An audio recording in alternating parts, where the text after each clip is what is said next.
I'm here outside Vice President Kamala Harris's residence in Washington, D.C., after President Joe Biden announced that he is dropping his re-election bid against Donald Trump.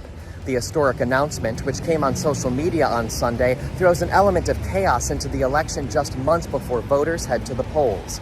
The announcement follows on the footsteps of a bad debate performance by Biden in June, which prompted many rank-and-file lawmakers to urge him to drop out of the race.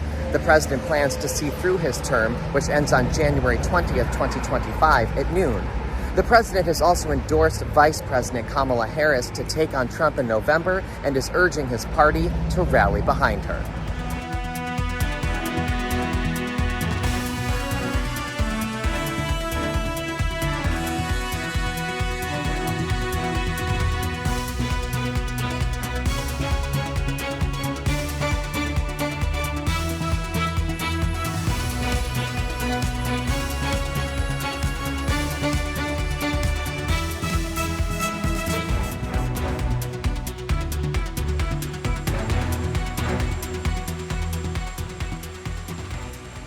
It's a historical moment. Joe Biden is not going to be the Democratic presidential nominee. He's out of the race, and there's two big reasons for this. The first was his debate performance against Donald Trump. He showed his full 81 years. He stammered, he struggled to answer, he struggled to fight for himself, let alone the American people who he says he's defending. This caused panic among donors and fellow lawmakers and raised fundamental questions about his age.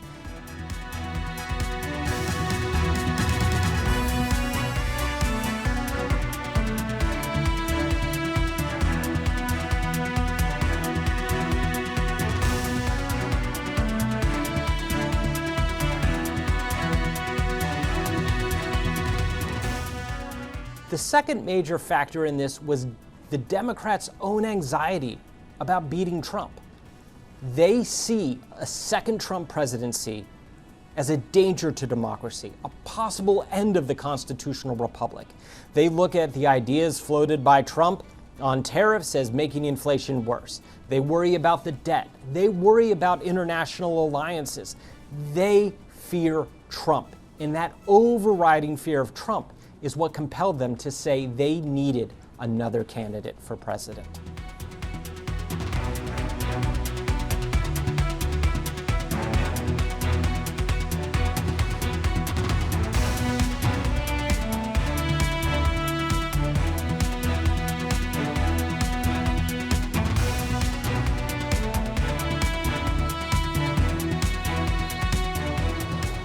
Crooked Joe Biden. And they come up with this, I don't know what the hell it is, it's Project 25. He's involved in Project, and then they read some of the things, and they are extreme. I mean, they're seriously extreme. But I don't know anything about it. I don't want to know anything about it.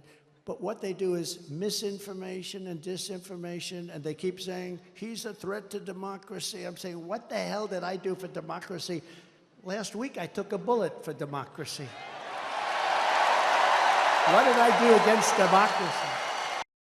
When I watched the way our border was handled, we had the best border, the safest border, the border that saved my life. You know, I was pointing to an immigration border sign when I made this turn, and that thing went that way instead of that way. So I owe immigration my life. It's true. It's true.